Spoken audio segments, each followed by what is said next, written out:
lectores. En esta oportunidad, mi grupo y yo vamos a explicar todo lo aprendido en el hito 2. Comenzamos con anatomía. Tenemos 3 planos, los cuales van a ser el plano sagital, que divide el cuerpo en una porción derecha y en una porción izquierda. El plano coronal, que divide el cuerpo en una porción anterior y en una porción posterior. El plano transversal, que divide el cuerpo en una porción superior y en una porción inferior.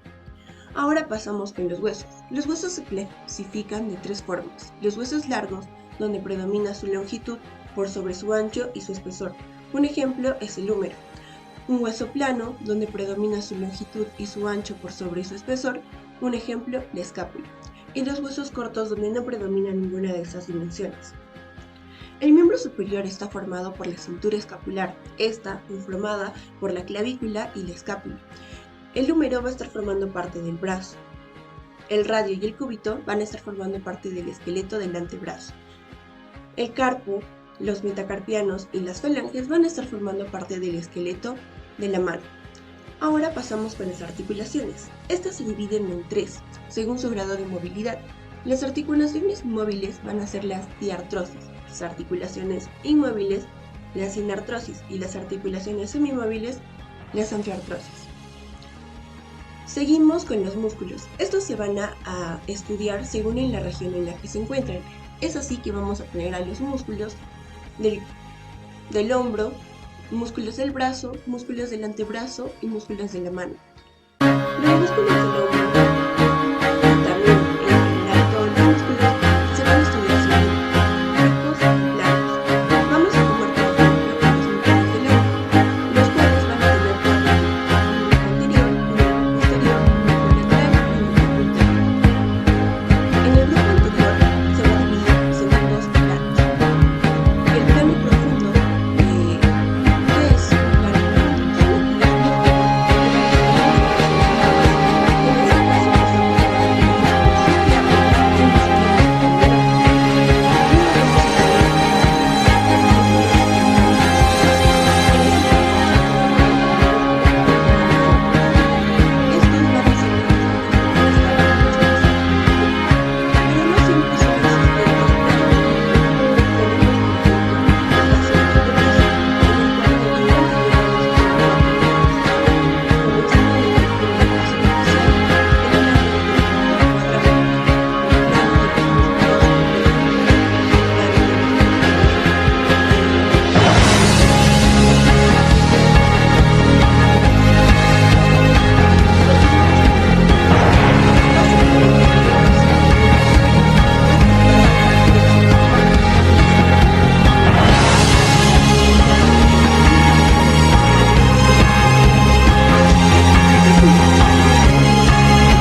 esta va a salir del ventrículo izquierdo, va a ascender formando un cayado en una porción ascendente, horizontal y descendente. En su porción horizontal va a dar 3 ramas: el tronco brachiocefálico, la arteria subclavia izquierda y la arteria carótida primitiva izquierda. ¿Por qué menciono esto? Porque es así como va a comenzar la irrigación del miembro superior. El tronco brachiocefálico va a dar 2 ramas, que va a ser la arteria subclavia derecha y la arteria carótida primitiva derecha. Comencemos con la arteria subclavia, que va a llegar al borde externo de la primera costilla y va a pasar a llamarse la arteria axilar. Esta arteria axilar, al llegar al borde inferior del pectoral mayor, va a pasar a llamarse arteria braquial. Y la arteria braquial, al llegar al pliegue del codo, va a dar sus 2 terminales, que van a ser la arteria radial y la arteria cubital. Es así como va a estar formado la irrigación por todas estas arterias del miembro superior. Ahora vamos a pasar al drenaje venoso. El drenaje venoso del miembro superior va a llegar gracias a los troncos venosos brachiocefálicos, que se van a unir y van a formar la vena cava superior. Esta va a llegar a la aurícula derecha del corazón y va a pasar luego al ventrículo derecho. Es ahí donde va a comenzar la circulación menor. La circulación menor va a llegar mediante una arteria pulmonar, va a ir a los pulmones, donde se van a oxigenar y va a regresar al corazón mediante 4 venas pulmonares a la aurícula izquierda. De la aurícula izquierda va a pasar al ventrículo izquierdo y así va a comenzar de nuevo la circulación mayor. ¿Qué son los primeros auxilios? Los primeros auxilios son las medidas inmediatas que tomamos para que se toman a una persona que está inconsciente, que está lesionada o súbitamente enferma, que se le toma en el lugar donde ha ocurrido el accidente, hasta llegar a un centro de salud o asistencia sanitaria. Debemos recordar siempre el autocuidado, que es una regla de oro, que es primero yo, luego yo y por último yo. Vamos a hacer énfasis entre qué es una emergencia y qué es una urgencia. ¿Qué es una emergencia? Una emergencia es cuando un incidente tiene peligro de muerte y tiene que tener una atención inmediata. Esto puede ser como una herida de bala, también puede ser una amputación en un accidente de una extremidad. ¿Qué es una urgencia? Una urgencia, no hay riesgo de muerte, no hay peligro de muerte, pero en cualquier momento se puede convertir en una emergencia, como puede ser vómitos frecuentes, dolores de cabeza, cefaleas extremas. Para hacer los primeros auxilios debemos seguir ciertos pasos. Estos ciertos pasos, la primera es la evaluación de la escena. La evaluación de la escena. Bueno, para la evaluación de la escena tenemos que ver que el ambiente en el que haya ocurrido el accidente tiene que ser un ambiente seguro para ti y el paciente. Es mejor, si estamos en una situación así y no sabemos hacer qué hacer, es mejor no meterse. Vamos a hacer al evaluar la escena es determinar el número de pacientes, la cantidad y el tipo y hacer el triaje. ¿Qué hacer cuando un paciente está lesionado pero está consciente? Preguntamos siempre qué pasó, ¿está usted bien? ¿Qué le duele? ¿Cuánto le duele? ¿Ha comido? ¿Qué ha comido? ¿Y qué hacer en una situación de emergencia? Primeramente es mantener la calma, siempre estar calmados, proteger nuestra seguridad y la seguridad del accidentado, comprobar que la escena en la que nos encontramos sea segura, solicitar equipos de emergencia. Los objetivos de la evaluación primaria. Los objetivos son 4, que es preservar la vida humana, evitar las complicaciones, disminuir el dolor y asegurar el traslado adecuado y oportuno. Los elementos que usamos, los elementos de bioseguridad son los guantes, la mascarilla, los lentes, el bata o mandil, el gorro y los guantes. La evaluación primaria. Para eso usamos una mnemotecnia que es del A, B, C y D y E. Que la A vendría siendo la vía aérea, la B es respiración, C es circulación, D es déficit neurológico, D es déficit neurológico y E es exposición. La vía aérea llegaría a ser la posición frente-mentón. La B es la respiración, el movimiento del tórax. Sentir la salida de aire en menos de 5 a 10 segundos. El ver, oír y sentir, que es una mnemotecnia.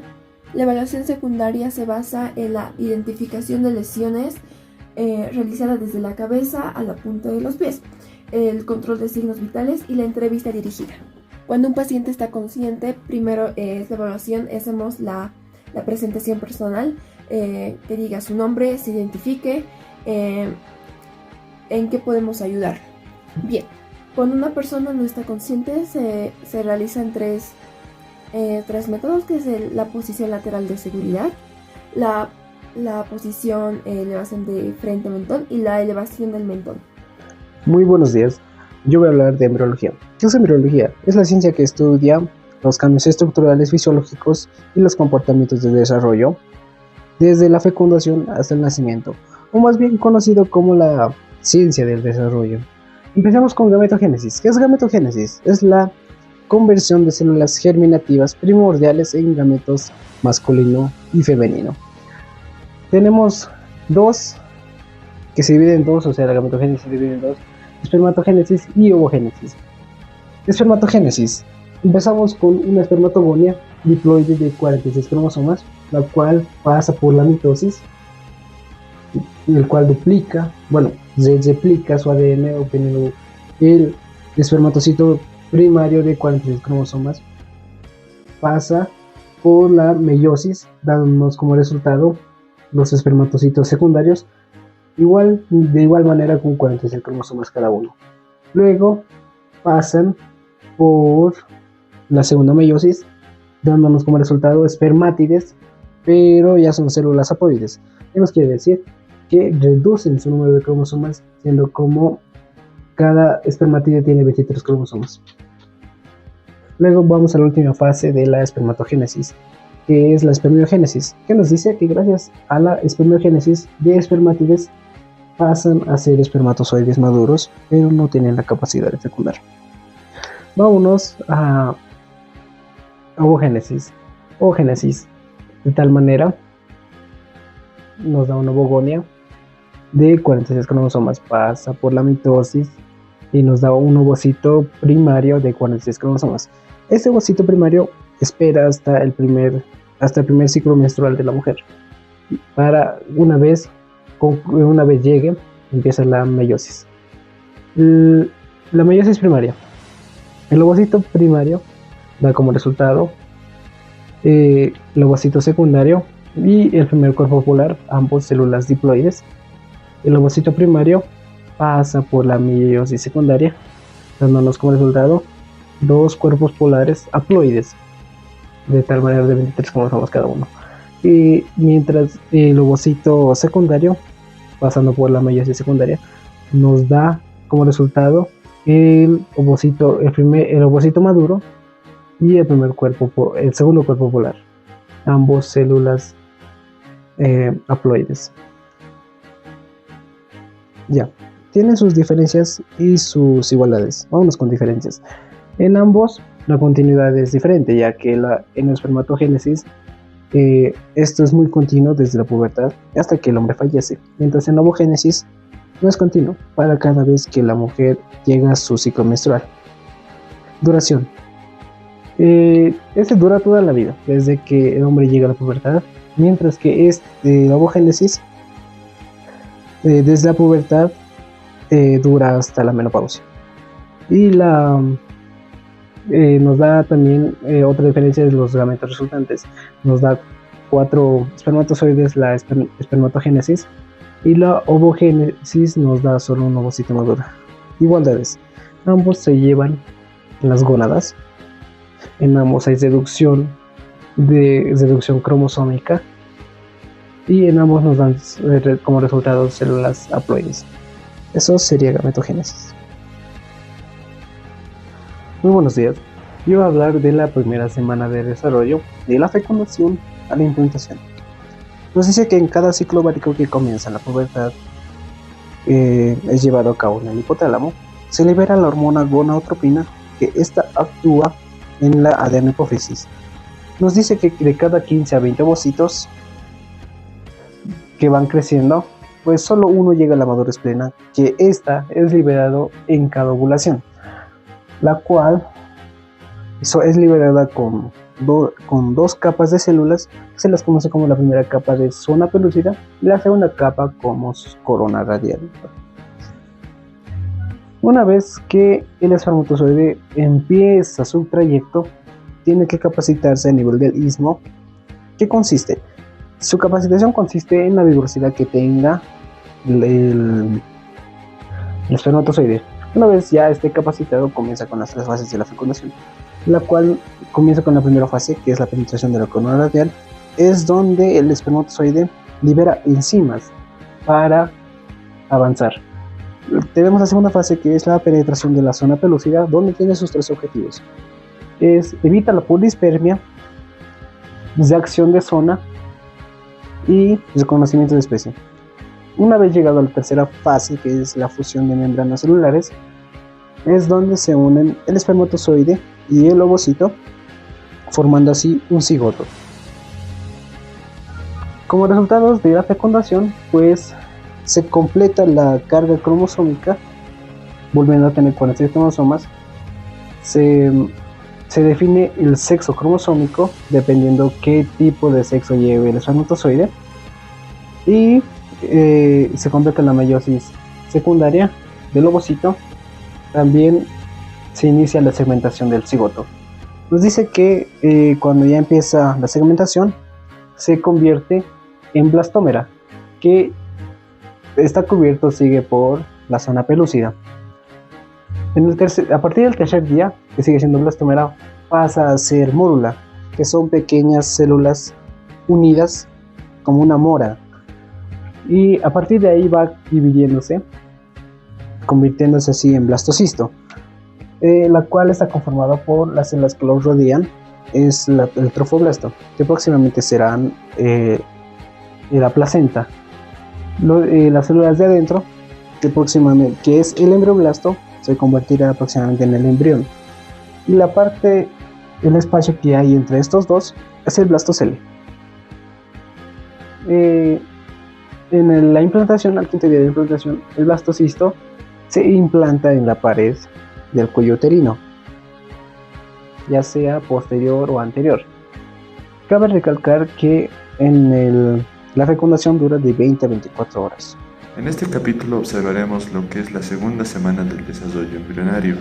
Previo a esto podemos observar aquí un blastocito que se encuentra formado por una masa celular externa denominado trofoblasto, que origina la placenta a una masa celular interna denominada embrioblasto, que se dará origen al embrión en la parte central o una cabina llena de un líquido denominado blastocele. En la parte superior del blastocisto se encuentra lo que es el polo embrionario. En la parte inferior, el polo abembrionario.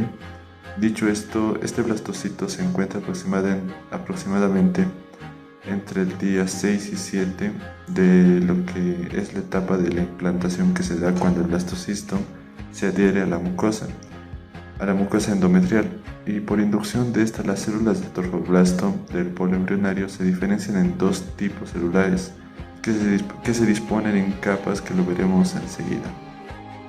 Entrando al 8º día del desarrollo, el blastocisto está parcialmente incluido en el estómago endometrial, donde el trofoblasto se diferencia en 2 capas, una capa externa multinucleadas denominada sincitio trofoblasto, una capa interna mononucleada denominado citotrofoblasto, que va a sufrir unas divisiones mitóticas. Posterior a esto se forma lo que es el disco germinativo bilaminal.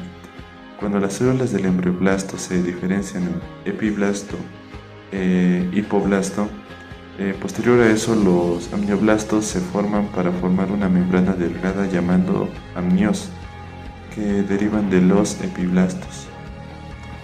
En el 9º día del desarrollo del blastocisto se introduce más en el endometrio, lo que da paso al cierre de lo que se le pidió en la materia por el coágulo de fibrina en el proembrionario del trofoblasto. Aparecen vacunas aisladas en el cincio que al fusionarse forman las grandes lagunas en el polo abembrionario de las células planas, forman lo que es una delgada membrana denominada exocelómica, que deriva del epiblasto. De esta manera, el blastócele se cambia el nombre de cavidades exocelómicas. En el 10º día del desarrollo, el blastocisto se encuentra por completo en estomatometrial, donde los trofoblastos se caracteriza por la presencia de los espacios lacunares en el cincio que forman una red intercomunicada notable en el polo embrionario, estableciendo una circulación úteroplacentaria. Durante este periodo se diferencia un tejido laxo y delicado, denominado el mesodermo extraembrionario. En el 11º día del desarrollo aparecen grandes cavidades en el mesodermo extraembrionario, que al confluir darán origen a un nuevo espacio que se denomina el celoma extraembrionario, que rodea lo que es el saco vitelino primario de la cavidad amniótica, excepto lo que es la unión del disco germinal al trofoblasto por el vehículo de fijación, que posteriormente este vehículo de fijación se convertirá en el cordón umbilical como consecuencia de la formación del celoma extraembrionario en el mes o del mes embrionario, así dividido en dos hojas que se denomina la hoja somatopleural, que tapizan lo que es el sitio trofoblasto y la cavidad amniótica, y la hoja especnopleural, que tapiza lo que es el saco vitelino. Entrando al 12º día del desarrollo del disco germinativo, crece lentamente en comparación al trofoblasto, por lo que al 12º día llega a medir de 0.1 a 0.2 milímetros de diámetro. En ese momento se dice lo que es la acción de situar en el sitio de implantación, que consiste en el aumento del tamaño de las células endometriales. En el 13º día del desarrollo del trofoblasto se caracteriza con la gran proliferación del cincio, en el que se advierten los espacios lacunares y los de sangre materna.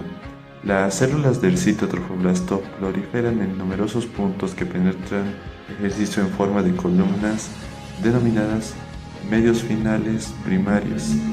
La capa germinativa hipoblástica prolifera en sus bordes y las células tapizan la superficie interna de la membrana exocelómica, formando lo que se denomina el saco vitelino definitivo, o también llamado el saco vitelino secundario.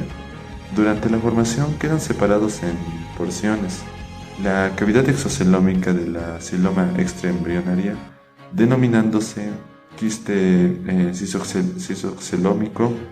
Por último, tenemos al 14º día en el desarrollo. La solución de continuidad del endometrio ha cicatrizado, es por el aumento del flujo sanguíneo del polo abembrionario, y se produce una hemorragia en el sitio de implantación en el celoma extraembrionario.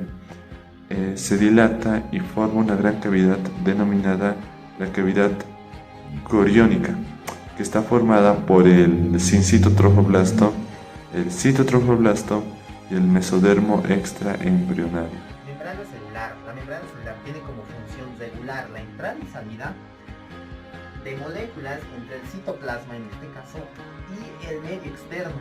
A este proceso se le llama permeabilidad selectiva. Bien, la membrana celular tiene una bicapa.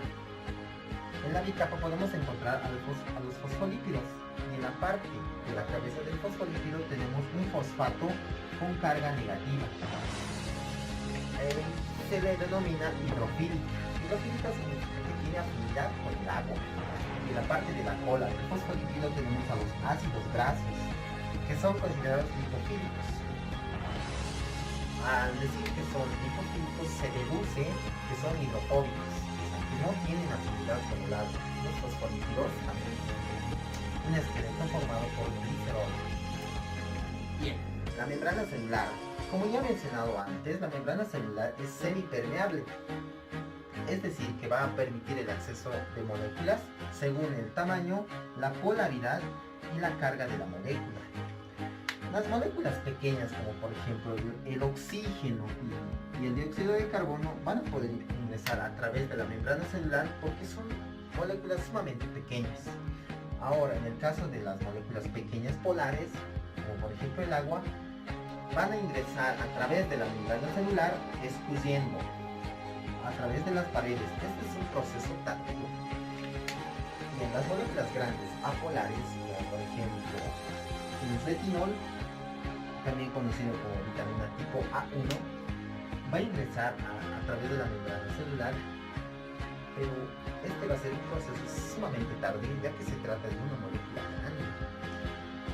Ya las moléculas grandes polares, como por ejemplo la glucosa, no van a poder ingresar a través de la membrana celular, ya que estos necesitan de otro proceso, como por ejemplo las proteínas transportadoras.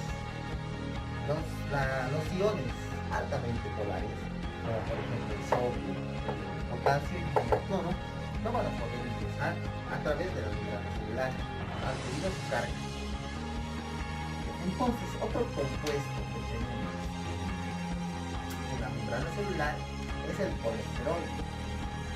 Este compuesto es muy importante, ya que gracias a este compuesto la membrana celular se mantiene fluida y duradera, sin importar el tiempo. Proteínas de transporte. Las proteínas de transporte cumplen una funcionalidad, la funcionalidad de que nos ayudan a mover moléculas que no se pueden difundir a través de la membrana. Estas proteínas se subdividen en dos partes, que son las proteínas de canal y las proteínas transportadores.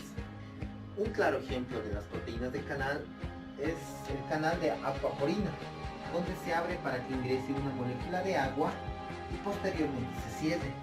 U otro ejemplo para este tipo de canal es el canal iónico, donde anteriormente habíamos mencionado que compuestos como el sodio y el potasio no pueden ingresar a través de la membrana, pero a través del canal iónico sí que puede ingresar.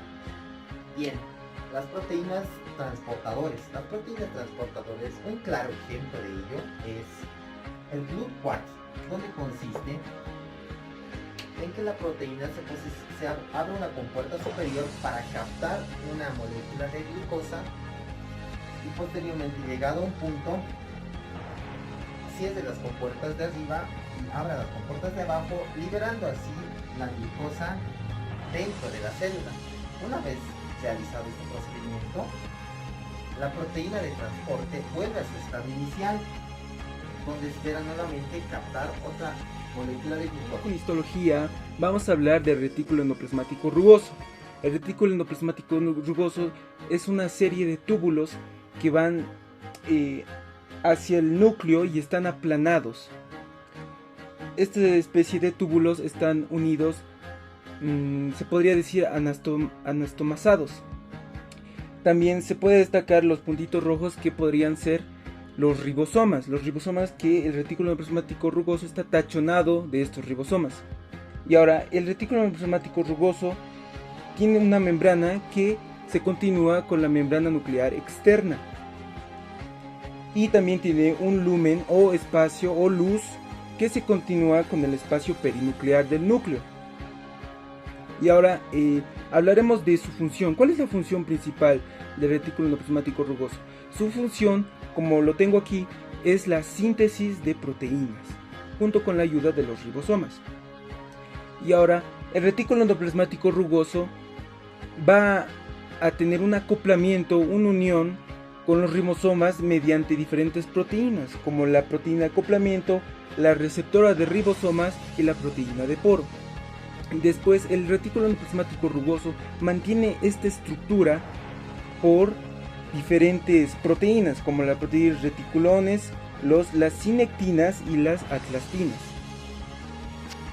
Continuando con el retículo endoplasmático, tenemos al retículo endoplasmático liso. El retículo endoplasmático liso va a continuación del retículo endoplasmático rugoso pero la diferencia es que se le dice liso porque no tiene tachonado ningún tipo de ribosoma. Y ahora la función principal del retículo endoplasmático liso sería la síntesis de lípidos. ¿Cuál puede ser el producto de esta síntesis de lípidos? Puede ser los fosfolípidos o también puede ser los colesteroles. Ahora, de acuerdo a la estructura, no tiene tanta diferencia porque son sacos aplanados que están unidos y van hacia el retículo endoplasmático rugoso. Luego, por último, un punto a destacar del retículo endoplasmático liso es que en las células del músculo esquelético se llama retículo sarcoplasmático. ¿Por qué? Porque en el retículo endoplasmático liso se almacenan muchos iones de calcio por una proteína llamada calciocuestrina. Es por eso que se le da este nombre de retículo sarcoplásmico. Abunda mayormente en las células del músculo esquelético. Continuando con otro orgánulo muy importante sería el ribosoma. ¿Cuál es la función del ribosoma? Como lo dice aquí, es la síntesis de proteínas. Luego vamos a hablar de su estructura. Tiene una subunidad pequeña y una subunidad grande. En la subunidad pequeña se le dice que es una subunidad de 40S y en la subunidad grande se le dice que es subunidad 60S. Ahora, en la subunidad pequeña está formada por 33 proteínas y un ARN ribosomal. Luego, en la subunidad grande está formada por 49 proteínas y 3 ARN ribosomales. Ahora, de acuerdo a sus medidas, en el ancho son 12 nanómetros de ancho y en el largo son 25 nanómetros. Y ahora en los dos espacios, tenemos dos espacios, ¿no? Primeramente en la subunidad pequeña va a estar el sitio P, donde va a llegar los ARN transportadores peptídilos. Luego en el sitio A va a llegar los ARN transportadores aminoácidos. Luego en el sitio E ya salen los ARN transportadores habiendo producido su aminoácido. Luego en la subunidad grande se va a dar se va a dar la transcripción de la información del ARN mensajero para que ocurra la unión peptídila. Luego tenemos a la mitocondria. La mitocondria es una célula procariota que hace simbiosis con nuestra célula eucariota. Ahora, ¿cuál es la función de la mitocondria? La función de la mitocondria es la síntesis o la producción de ATP. ¿Mediante qué proceso? Mediante la fosforilación oxidativa. Ahora, de acuerdo con su estructura, tiene una membrana mitocondrial externa, una membrana mitocondrial interna. La membrana mitocondrial interna forma unos tipos de crestas. Y el espacio que se forma entre la membrana mitocondrial interna y externa es el espacio intermembranoso, que sus componentes del espacio intermembranoso son similares a los componentes del citosol. Luego tenemos lo que está dentro de la membrana mitocondrial interna, que sería la matriz mitocondrial. La matriz mitocondrial se encarga más de la descomposición de ácidos grasos o del piruvato. Ahora, en la membrana mitocondrial externa vamos a hablar que tiene, se podría decir, unas porinas, unos tipos de porinas, que son unos tipos de canales acuosos permeables por donde pasa cualquier tipo de molécula. Luego tenemos la membrana mitocondrial interna. La membrana mitocondrial interna tiene cardiolipinas. Estas cardiolipinas se podría decir que son similares a los fosfolípidos, con la única diferencia de que tienen una cabeza y 4 colas apolares. Luego tenemos, vamos a hablar sobre el transporte de electrones. El transporte de electrones se encuentra en la membrana mitocondrial interna, que nos sirve como bomba de protones de hidrógeno.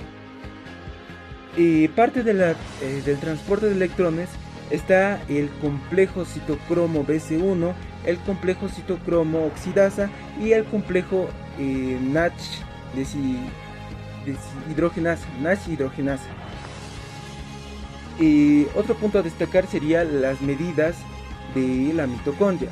Sería 0,5 medidas de ancho y micrómetro, estamos hablando de micrómetros de largo, un micrómetro de largo. Luego,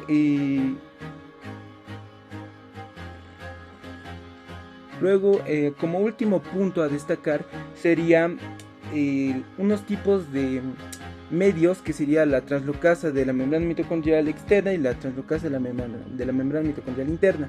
¿Para qué nos sirve estos tipos de medios, estas translocasas? Nos sirve para llevar proteínas del exterior hacia la matriz mitocondrial, porque ya mencioné anteriormente que gracias a las proteínas podemos hacer la degradación de ácidos grasos. Por último, vamos a explicar una de las estructuras más importantes, que es el centro prácticamente de toda la célula. Es el control, es el cerebro, se podría decir, de toda la célula, y es el núcleo. Primeramente vamos a hablar de su estructura. Está hecho por una doble bicapa fosfolipídica, como se puede ver. Después se tiene el carioplasma, afuera se tiene el citoplasma y por dentro se tiene, no sé si puede ver, un nucleolo. Que este nucleolo va a ser síntesis de la subunidad 40 y 60S del ribosoma. Luego tenemos el poro nuclear. El poro nuclear va a estar formado por diferentes anillos: el anillo citoplasmático, el anillo medial y el anillo carioplasmático o nucleoplasmático, y finalmente nuestro anillo distal o lanzadera distal. En la membrana nuclear o en la envoltura nuclear va a haber alrededor de 3000 a 4000 poros. Los poros nucleares pueden medir aproximadamente 100.000 nanómetros. Ahora, estos poros nucleares sirven para el paso de sustancias entre el carioplasma y el citoplasma en ocasiones especiales, se podría decir. También se tiene un espacio perinuclear, que, como ya dijimos, es la continuación del lumen del retículo endoplasmático rugoso. Luego tenemos el contenido. ¿Qué es lo que contiene el núcleo? El núcleo contiene cromatina, la cromatina que, junto con las proteínas, en la división celular vamos a poder ver a los cromosomas. Luego, por último punto, vamos a tocar el ciclo celular.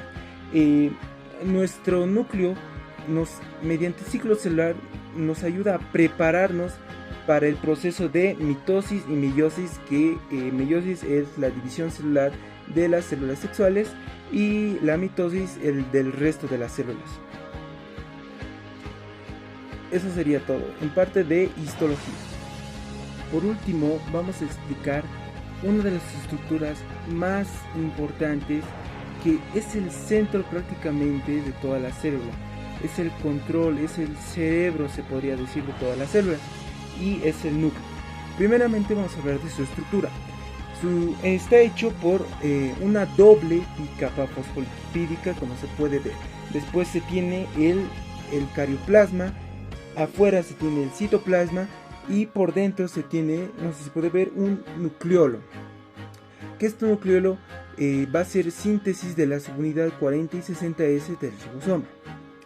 Luego tenemos el poro nuclear. El poro nuclear va a estar formado por diferentes anillos: el anillo citoplasmático, el anillo medial y el anillo carioplasmático o nucleoplasmático, y finalmente nuestro anillo distal o lanzadera distal.